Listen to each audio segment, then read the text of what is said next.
Welcome to the InHer Circle podcast with MsHoliness, bringing you a dose of inspiration where she takes you from the ground to greatness, starting now.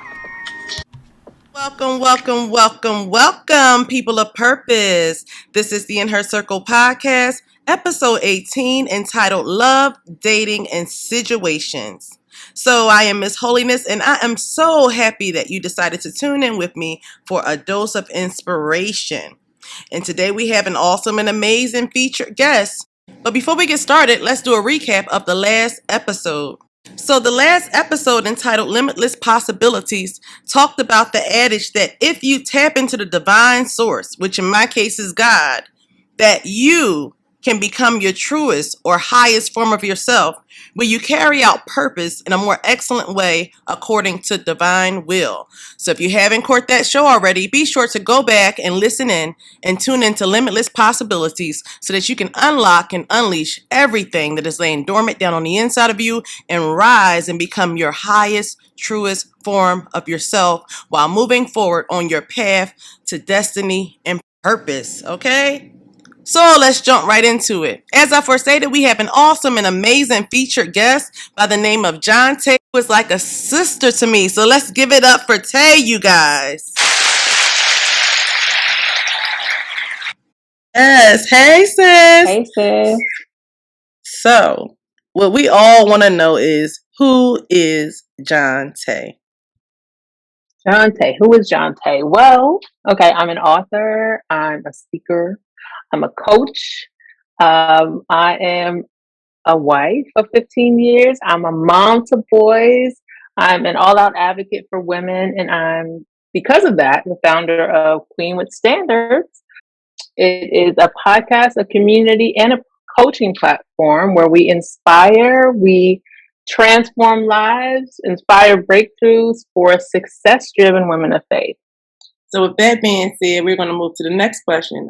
What made you shift into the love and relationship arena? Was this something that you always wanted to do? You know, it's crazy. Anybody that knows me from high school, college, and they know what I'm doing now will absolutely say, I saw this coming. You're doing the right thing, because I've always been an advocate for love. I was looking for love forever. For as long as I remember, I was looking for love. And I think there are a lot of women who can probably relate to that. But because I was looking for love so intently, I also, loved the wrong people. I experienced a lot of heartbreak and heartache and trauma and all of the sorts. I always say that anything that you can experience in a relationship, I've experienced it, from abuse to finding out someone was married to just everything I've experienced. And because of all those things, I had to really take a step back. There's a point I hit a wall and I kept hitting the same wall, and I was like, I have to make some changes. And so what I did is I took about a year and I did self-reflection on myself, and I started to analyze some of the choices I was making, some of the things that I was overlooking, things that I was accepting in relationships. And I saw how that pattern sort of led to where I was at that point, which was at rock bottom. And so when I really began to apply changes, I saw changes in my life and in my relationships, and ultimately met my husband. And so that inspired it, right? So my journey inspired me to want to help women along their journey, because it's important. So, so that's really why I do what I do. I want to help women along the way become the best versions of themselves, which is what I went through in that process, so they can find the love and the life and the relationship that they're looking for. Yeah, I think that's really great. And I love that you said rock bottom. I'm a proponent for rock bottom. I feel like when you hit rock bottom, there's nowhere else to go. And if you could look, you can always get up. So that's right. Start laying a new foundation for the new that you want to see in you. So that was absolutely introspective that way. All right. So to piggyback off of that last question, what keeps you motivated to keep inspiring others forward in the arena of love and relationship? Like, what is your driving force? Well, one of the things is the current climate of dating and relationships. If you just look at the world and the way that they're doing relationships, even marriage, the number of open marriages that people are parading, and it's the people in the highest, the most visible places that are, shouting, hey, we have open marriages, we're doing this and we're doing that. And I think that what that does is it gives women a false perception of the things that they have to aspire to in order to have a relationship, in order to have a marriage. And so that's a big part of it. The wrong examples are being just more widely shown. So it's important that women understand that you don't have to go to levels that you're not comfortable with, right? That God hasn't called you to in order to find love. So I want them to understand that.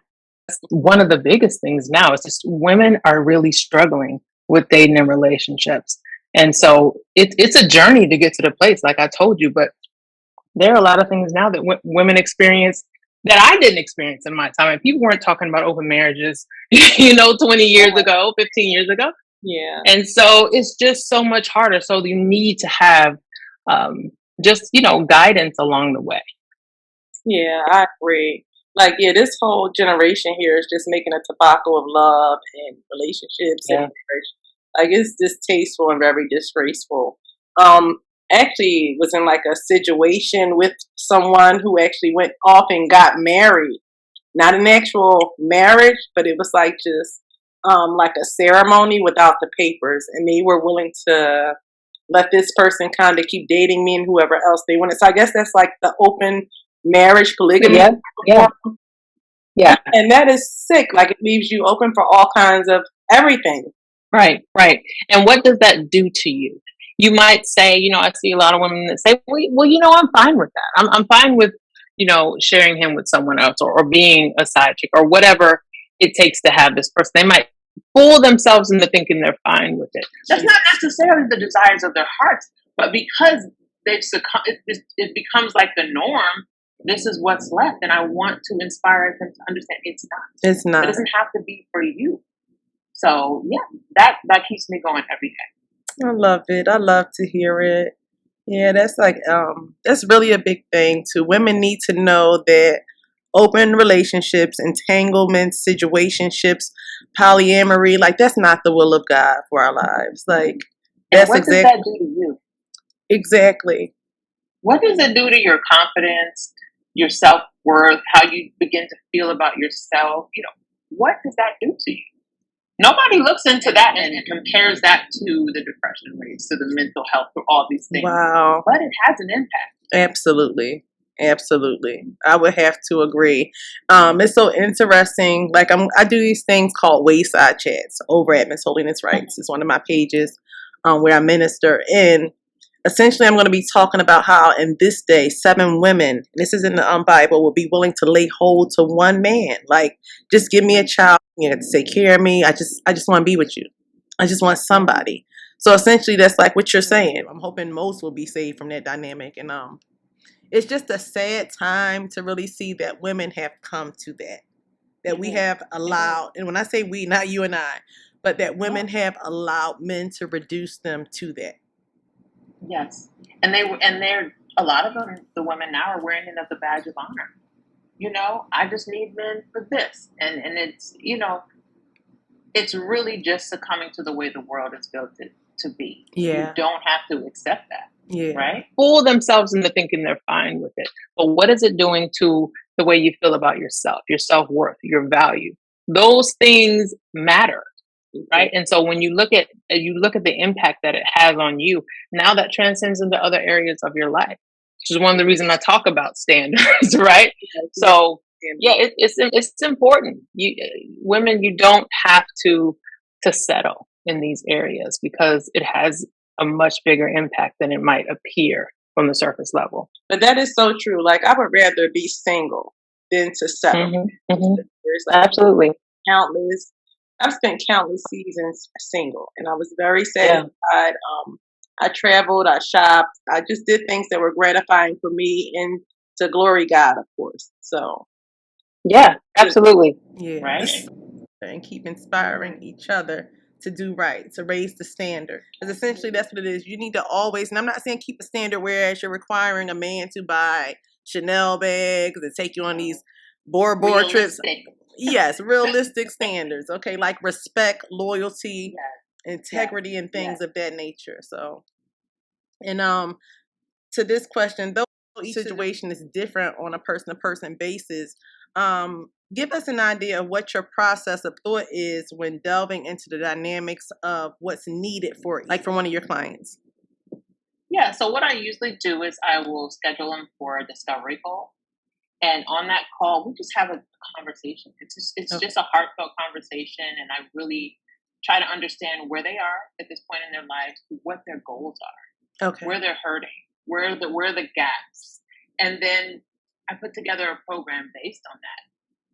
But the foundation of the programs, and there are two, but the same core principles of Queen with Standards is still there. Your faith, your goals, and your standards, because those are the things that the woman will stand on. So a lot of times if you're in a hurt place, or again, this dating climate, we have to look into your faith and make sure that your faith is strong, right? Your relationship with God, because that's going to filter into everything. Because your understanding, your value on your worth starts with how he sees you. Yeah. Right? And that leads into how you see yourself. And how you see yourself is how you portray and what you accept when you're out with these men. What are you looking for? What are you accepting? So, yeah, it starts with a discovery call. Every woman is different. They're in a different place. We work on those foundational things, but then it's very much individualized as well. Now, do you per se just work with Christian clients, or like how do you convey that same worth to a woman who may be like an atheist, agnostic, into Scientology, just someone who may be into like the occult, into just something tapped into something different? Okay, so, inspiration, training, and transformation for success-driven women of faith. Obviously, that is who our target audience is. That is who more so fits into the program. But again, a discovery call is just for that. We determine where you are, because you may be someone who doesn't know, who's not far in your walk, who doesn't know Jesus, but you're open to that. But you're open to establishing a relationship with God and a prayer life, because that's part of the morning routine. Like it is a regimented, but again, individualized program. I love it. So that discovery call is to determine that. So if you're in a place where you can receive those and you're open to the principles, then we can move forward from there for sure. Yeah, that sounds good. I love that. Because I notwithstanding, I understand that some people, like you said, may not be at a certain level, but as long as they're open to it, I feel like they'll be able to receive from you. But with that being said, we're just going to go to a commercial break really quickly, and then we'll be right back. Want to get the word out? Want to promote your business? Great. For sponsorship opportunities, email InHerCirclePodcast@gmail.com. That's InHerCircle podcast@gmail.com. And now, back to our show. So yes, we're back from our commercial break, and we have the awesome and amazing Jonte here. She is a relationship coach, author, and likewise the host of the podcast show Queen with Standards. That's right. That's right. All right, so we're just going to proceed here with our questions. So tell everyone what you're currently working on. At Queen with Standards, we just actually launched our merch. Okay. So now you can get a tee and walk around and make a Queen with Standards statement everywhere you go. Love it. You can also get a journal to write down all those ideas, to journal whatever your need be. It also has a statement. So that we just launched. We're also preparing to launch brand new programs. So those will be coming soon. It will be 2 different programs. One, a dating intensive, and another will be work and readiness. So explain the dating intensive. Dating intensive. Okay, so dating intensive. I will say, first of all, this is not a dating service. Okay. It's dating intensive. And so in that we do a lot of self-work, inner work, but we also focus on the outward things, like understanding what questions to ask. Because a lot of times women will waste time. We're wasting time, and I've wasted so much time only to find out that someone's not in the market for what I'm looking for. They're not the person that they claim to be. So questions to ask, how to read their intentions, to just to understand where they are in life. Dating potential. How do you identify potential? What? Because some potential is good, but what ways do you gauge it? And so, just a lot of those things to help you really navigate the dating scene in 2022 and beyond. Right? So that will be the dating intensive, and then we have the work and readiness, which really prepares you for that man, that husband. Look, yeah, I might need that. There's a lot that comes that with Jeez. that, and I've been married. We'll be celebrating 15 years. Aww. So there's a lot that comes with that. I tell him, I said, babe, we're almost at 15 years, and he's like, just every day at a time, because you have to think about it like that. If you think of from a big scale, your head might blow off because it's a lot. Yeah. I can only imagine. Yes, so we are doing that. So that is what's new. I'll soon be working on a second book, so that'll be coming. So yeah, a lot of great things happening. Of course, I'm still speaking and things like that. So that's all great. I love to hear it. That is great. And I knew another book was coming. I could feel it. Yeah, I can feel it. I was going to ask you. So do you have another book? But you just answered it. You got ahead of the question. But speaking of intensive, so we're just going to segue right over into our hot button topic. We're going to talk about love, dating, and situations. So I had some people email me some questions, and they want to know. They want you to lean in, and they want to glean from your expertise. So we got about like 4 questions, and then I'm probably going to ask you a question myself. Okay. Ask you for free. Okay. So this is where you weigh in terms of expertise. All right. So for the first person, name's Jazzy. She wanted to know, how should she go about weeding out good potential partners, like you said, versus those who don't want a relationship. They just want relations, So that's twofold. First of all, you need to know how to ask the right questions. And a lot of times, listen, don't be afraid to ask the right questions and ask them early.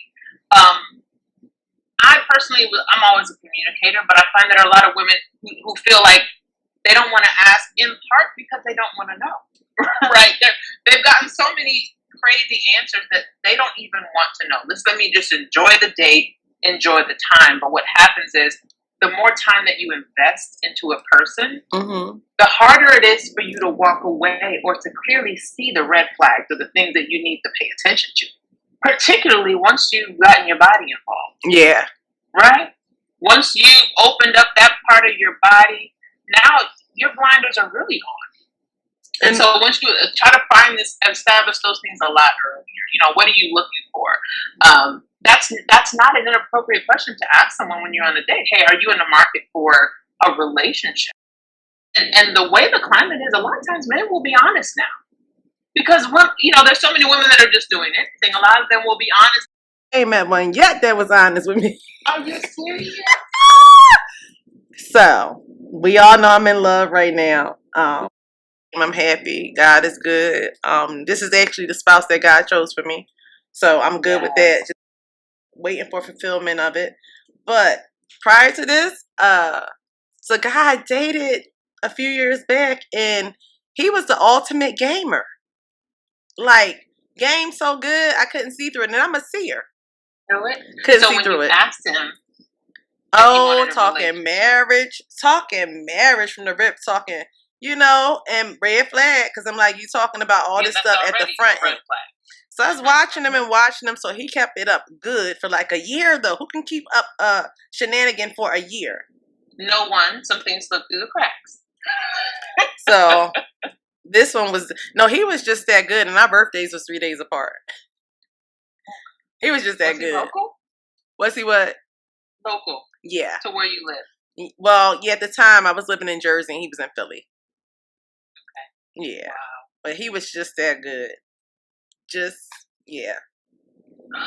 Well, that tapping in, you tap into, just like we're tapping in to hear God in those nudges. If you really, in hindsight, there probably were some nudges, right? Definitely, spidey senses. Yeah. And I was snooping around everywhere. Like, I'm snooping. Wait.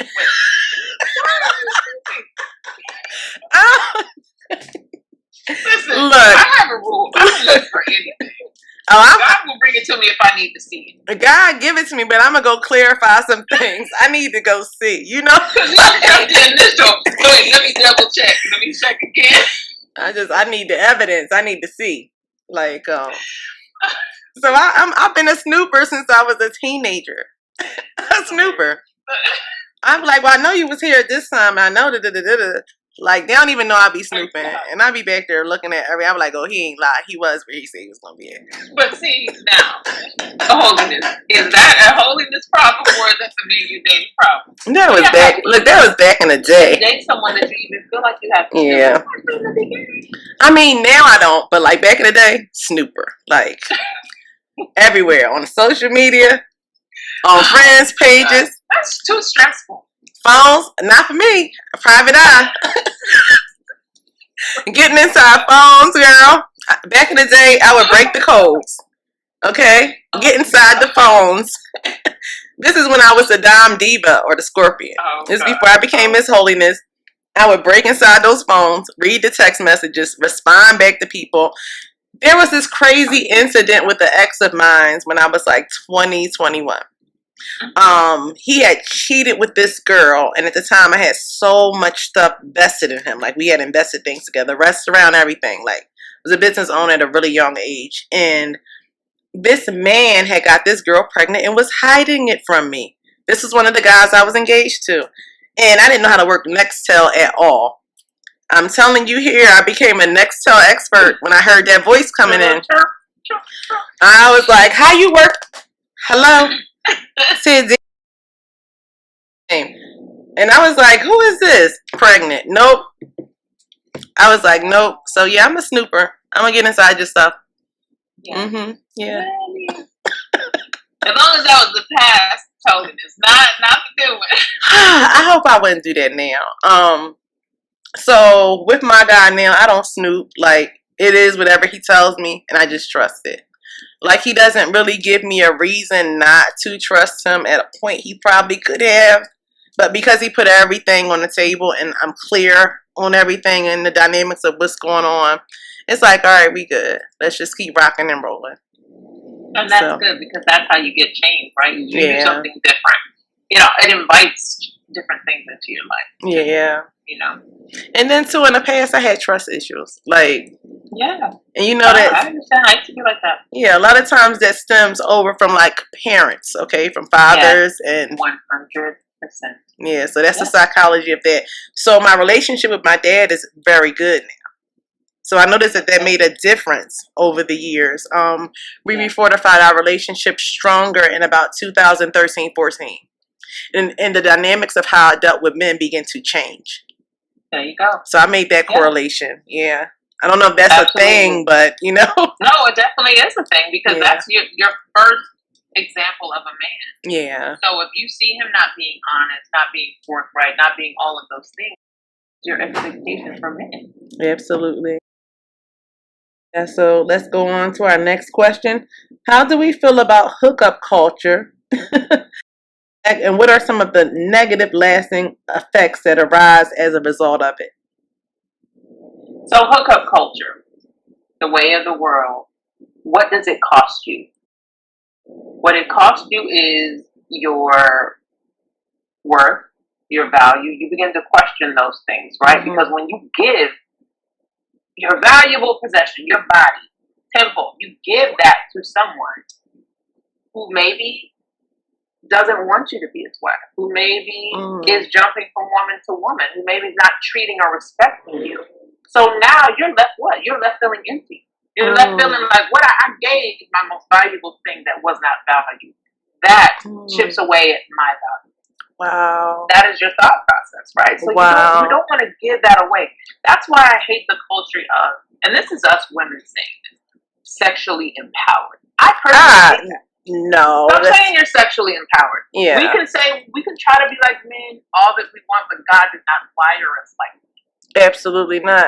Right? Mm-hmm. So when you're giving yourself up, you're actually losing something. Whether you see it or not. Right? So now you're leading with your body because you feel like that's what you have to offer. And then every time you're doing that, you're left depleted. So it's just chipping away at you, and then what are you left with?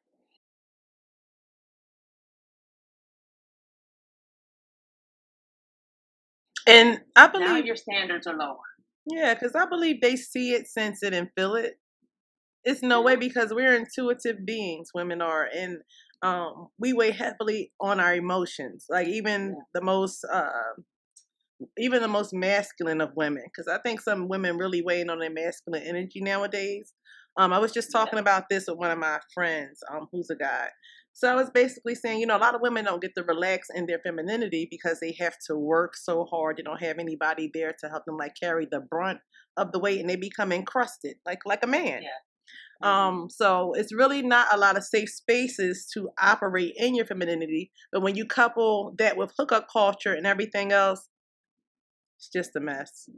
It is a mess, and it's so unfortunate the dynamic that has been established between man and woman, particularly in our community. Yeah. Right, when you see that the women are becoming so dominant because we've created an attitude of, I don't need a man, I'll do it myself. I'll take care of my kids myself. I'll do all of these things myself. And what it does is it throws it off because men don't want that. So now, how do you connect? Right. How do the two of you connect? And then if you do connect, and how does it become more than just physical? Because what are the roles now?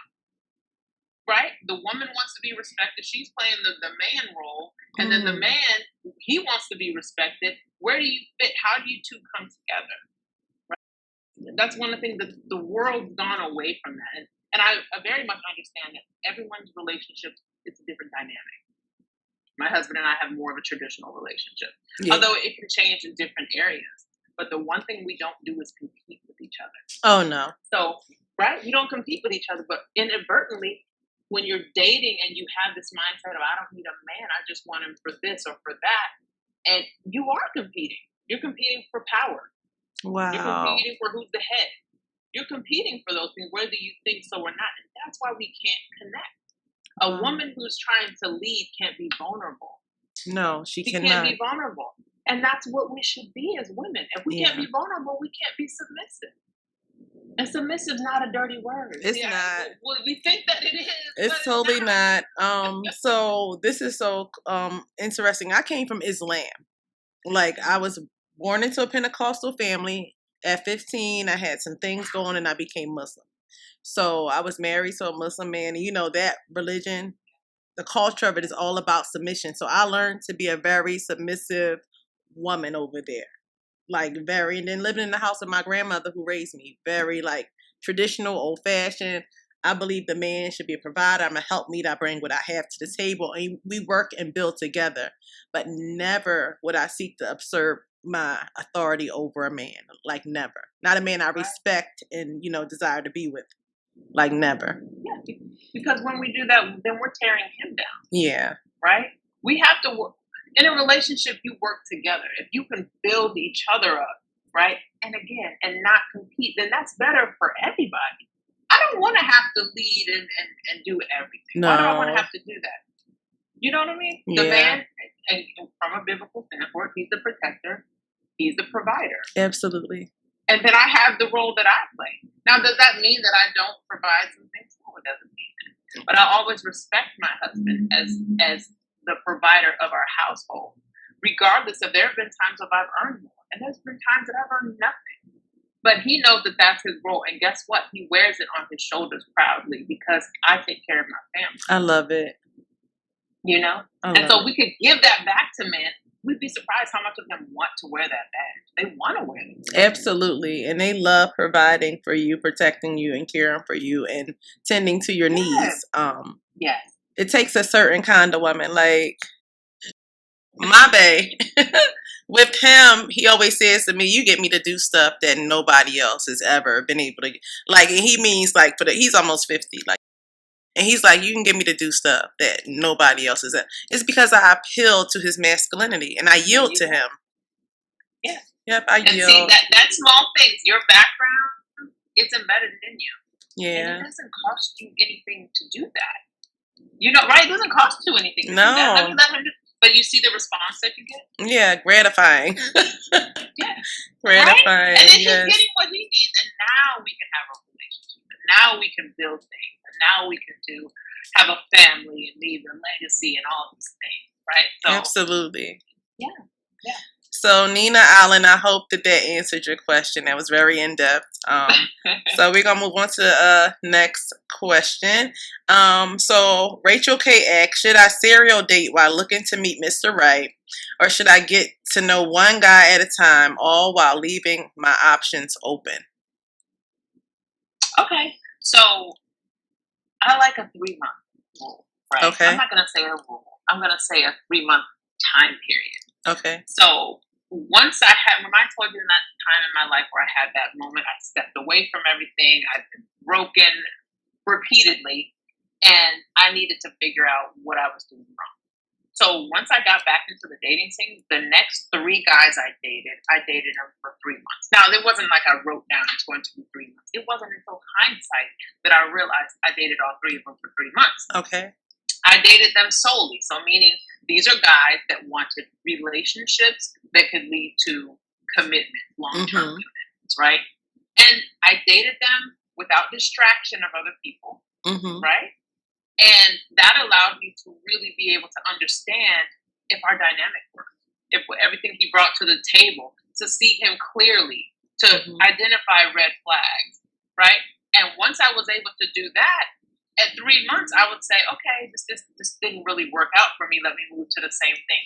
I feel like that's just enough time that you're not giving too much of yourself, but you're also, again, giving it a fair shot. Because sometimes when we just date, just like online dating, right? Oh online dating, God. you're swiping, you have 100 matches, and all of these preconceived false ideas of matches. What it leads to is a lack of intimacy in everything. Yeah. So if the women that I talk to when we're in these sessions, they're going on dates. So I went on a date with him. Well, did you even speak to him on the phone before you went on? Well, no, we just went on a date. How do you know he's even someone that you want to date? To sit at a table or anywhere. Yeah. It's wasted time. But that's the culture of the swiping and the dating really fast, and they just do it. And the men that do that, they're programmed to go from woman to woman, so much that they don't even want to go to dinner. An idea for a date, hey, you want to meet for drinks? Say because what? They don't want to invest that many time because they have 100 women to swipe through. That sounds so bizarre. It's so bizarre, but it's so true. This is what is happening now. So I say when you find a man that is willing to say, hey, this is what I'm looking for, let's work towards something, give it 3 months, right? Give it 3 months and see how it does. But beyond that, if you notice things that are not in line with what you're looking for, you're starting to see his intentions may not be pure, or his potential is not potential, right? Then you can move on to the next thing. But give it that time. That would be my advice. Definitely give it that time. That was some really good sound advice. Because so many times on social media, we hear people say, date them all, sis. No, do not date them all. You might end up sleeping with them all. The way that this culture is, you'll be climbing the bed with this one, and then that brings about babies, diseases, and all kinds of other problems that'll arise with that. So, or you might be dating a good guy, and then because you're dating a good guy, you can say, well, I'll just have this guy. And I'm saying this from someone really that I coach their situation. I'm dating a nice guy, but I was just having sex with this guy. Complicates it. You're you're distracted from the good guy. Yep. Right? So that's why it's not a good idea. Yeah, overcomplicates everything. It really does. So yeah, Rachel K, I hope that you got the answers you were looking for. She is on fire, okay? Tay is on fire. And she's bringing the heat. All right, so this question is from me. So as a believer, so this is for believers. So as a believer who is abstaining from sex until they get married, until I get married, what is some advice that you would give me or another believer in terms of telling potential partners that they want to wait, that they are waiting, that they're not going to compromise, all right? And then in another sense, with like new relationships, say if it's somebody you just met, how do you tell them without actually telling them? Right. So you don't run them off. Exactly. So starting out with a new relationship, I would definitely say not lead with that. Just not lead with that. Just like I would tell the woman who's not abstaining, not to lead with sex. Why are we even talking about the sex on the first early dates? We shouldn't even be discussing sex. I'm trying to get to know you. You're trying to get to know me. We're trying to learn if we're compatible. I'm trying to see where you are in life, what your intentions are for this thing here. Those are the things that you're trying to learn. So I would never, ever leave with that. I would just go about dating as normal until you get to the point to where you determine, okay, this is something that we can, maybe have a commitment, date exclusively, and this we're planning to take it further. Now you have that conversation. You have that conversation. You explain it to him because, sex is something that you should be able to talk about once you get to a point. Again, we're not leading. But that's something that you should definitely tell him up front. I had a client who was abstaining in the highest way, meaning had never been with the person. Oh, like a virgin. And, oh, wow. And, a lot of times that was the approach, was to sort of leave with that, say, hey, look, I don't touch, I don't do, and I told her, you're almost drawing a box around yourself. Don't do this, right? And you don't want to make it like that. You want it to still seem natural. You want to let know where your boundaries are, but not in a way that you are sitting down at a table with a list of, you cannot do this, I won't do this. It becomes unnatural. And honestly, men get scared off really quickly. That's what I was going to say. So before this, when I would date through abstinence and guys would find out, they would kind of like back off, like run away. Well, and that's the thing. Would you tell them early? How early were you telling them? It would be like several dates in, like go out to eat. Like it wouldn't be like the first several conversations, but at a point, I felt like they were trying to make moves. I'm like, well, I don't do that. I'm really frank. You know me, so. Yes. And here's the thing, and you might not want to hear this, but bye. Bye, boy, bye. Bye. Because that's a boy. Yeah. That's the whole thing. That's why we are loving and we're feminine and we're all things woman, but we are also not afraid to communicate where we are, who we are, and what our beliefs are. We're not afraid to do that. And what it leads to, I always say, it's going to lead to respect. They're going to respect you, and they're going to be like, okay, I'm fine with that. Let's move forward. Or release. And those are the ones that you let them go. Yeah. Because their intentions probably weren't pure anyway. Right? Yeah. Now, action is not going to be easy for everyone. But someone who has real intentions for you is not going to say, I'm going to let this woman go that I could really see having a future with just because we can't get down. And I was going to say, abstinence is definitely not easy. Even as a believer throughout my Christian walk, I fell off the wheel at times. It's the bike to fall out. Fell all the way, fell all the way off the wheel.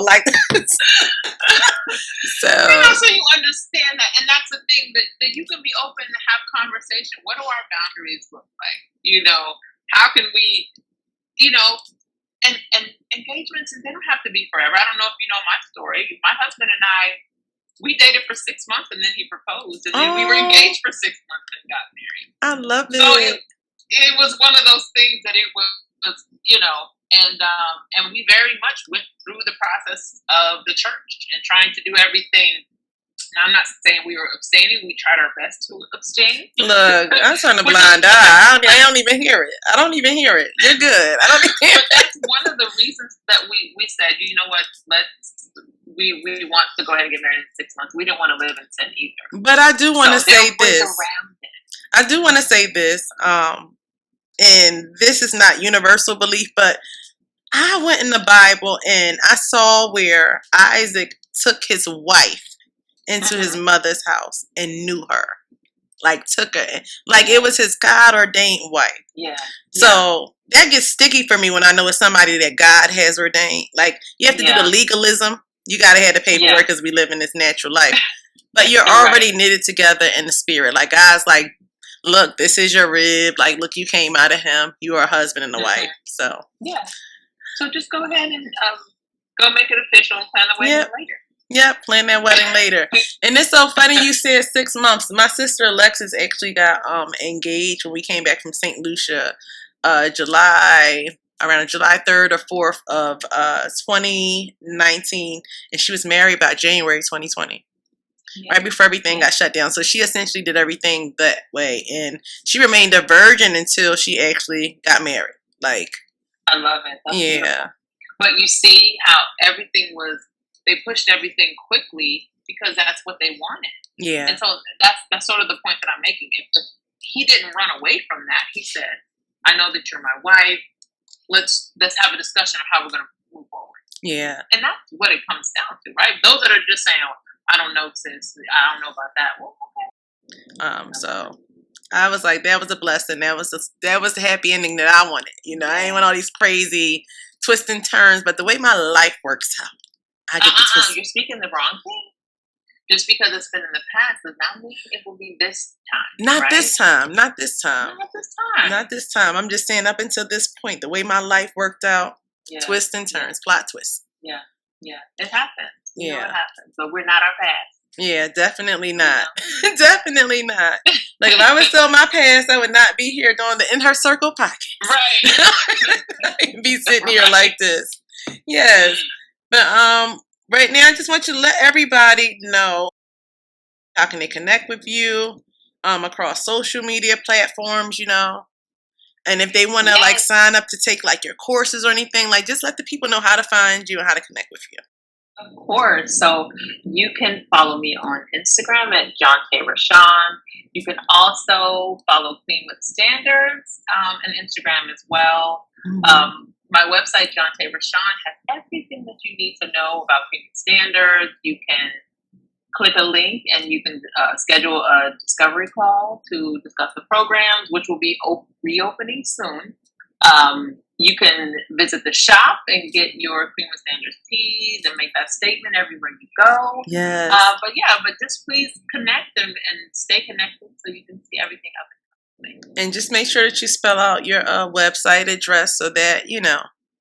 Sure. It is Jontae, Jantae, Rashawn, RASHAUN.com. Yes, I love it. Love it. Well, sis, I'm so glad that you were able to come on here and be a part of this awesome and amazing segment. You were awesome and amazing yourself. Okay, you made the segment what it was. And I just really appreciate your expertise and all of the wisdom that you did lend to everyone who's going to be here listening to this episode of the InHer Circle podcast. Thank you so much for having me. I love you, sis. Keep doing great. I love you too. Thank you so much. And I can't wait to read your next book. Okay.